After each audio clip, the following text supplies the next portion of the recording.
I had an hour-long conversation. It runs actually about 47 or 8 minutes on YouTube, and it's on our site. There should be a link to it over at Hartmann Report, and of course it's on YouTube. And Thomas Frank has this new book out called "Listen Liberal." Actually, it should be "Listen, liberal!" exclamation line. Listen, liberal, like that. And basically, he's speaking to progressives and liberals, people who call themselves Democrats. And he points out how in 1972, there was this thing called the McGovern Commission. And the McGovern Commission brought us the modern day primary. Prior to that, the delegates, to a large extent, the candidates rather, were selected in kind of smoke-filled rooms.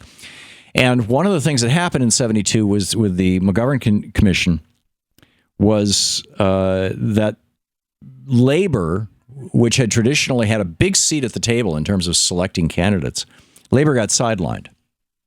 And, he made the point that what happened with the McGovern Commission in 72 was that the Democratic Party decided essentially to become the party of the professional class, the top 10%, not the top 1%. This was I learned things that, in fact, we're trying to get Thomas Frank on this program later this week here so that we can reprise that conversation. I learned things I did not know, and I thought I knew this stuff pretty well. It sort of is building on Al Fromm's book about the Democratic Leadership Council in the late 80s, leading to the election of Bill Clinton in 92. And the Democratic Party, he said, the doctor who delivered you back in the 50s was almost certainly a Republican. The Republican Party was the party of the top 10%, the so-called professional class.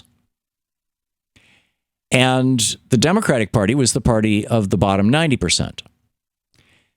And what happened was that in some ways fairly gradually, through the 70s, the 80s, and certainly into the 90s, and it became policy in the early 90s, the Democratic Party started saying, literally coming out loud and saying, the New Deal is over, right? We have to put the New Deal behind us as Democrats. That's not our party anymore.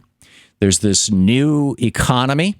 It's a globalized economy. This is sort of the Thomas Friedmanism. These aren't Thomas Frank's words; they're mine.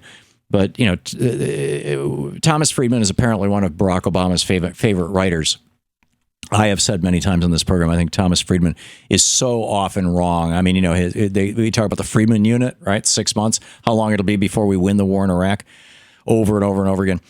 Thomas Friedman's stuff on trade, the Lexus versus the olive tree versus the Lexus. I've taken apart that book multiple times on this program. So, but in any case, the Democrats became just enamored of complexity, saying, the New Deal was simple stuff, right?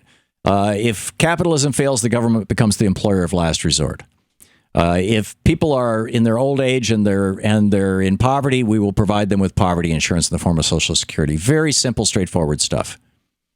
Franklin Roosevelt proposed. Harry Truman actually proposed as legislation. Franklin Roosevelt simply proposed it in his 1944 State of the Union address. Basically, a national healthcare system, a single-payer healthcare system, which is simple. Modern-day Democrats want something complex. Obamacare is one of the most complex pieces of legislation ever passed. And this is one of the reasons why Democrats, modern-day Democrats, the last 30 years, have embraced the Wall Street with their incredibly, insanely complex instruments like CDOs and whatnot, and saying, hey, it's brilliant stuff because it's so complex. And, embracing charter schools and because it's complex. And it's just like this worship of complexity. Meanwhile, the Republican Party has become the party of the billionaires. They were since the 1920s, but their agenda was revealed in the 30s by FDR. They lost Congress basically in the 30s with FDR, and they didn't get it back until the middle of the Bill Clinton administration, until the 90s, and then they reached out to the racist Southern white Democratic base, the Southern Strategy, the Reagan Democrats with dog whistle politics and all this. So now we've got this situation where the Democratic Party is basically the party of the top 10%. The Republican Party is the party of the top 1%. And the bottom 90%, as Gillens and I'm forgetting the other guy's name, Page or whatever, wrote in Princeton, published the study out of Princeton back 6-8 months ago, a year ago. We had one of them on this program.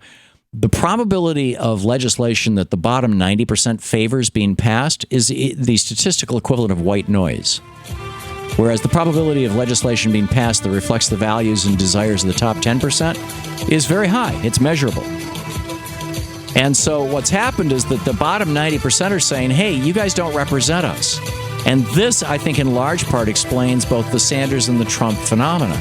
So the question is, will the Republican or Democratic Party figure out a way to reach out to the 90%, the bottom 90%? You're listening to the Thom Hartmann Program. Call 202-536-2370. And they've got, and frankly, in the Republican Party, the only person talking like this is Donald Trump. In the Democratic Party, I think we're seeing both candidates start talking this way.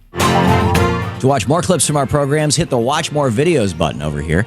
And please be sure to hit the handy-dandy subscribe button so you'll always be up to date. Tag, you're it.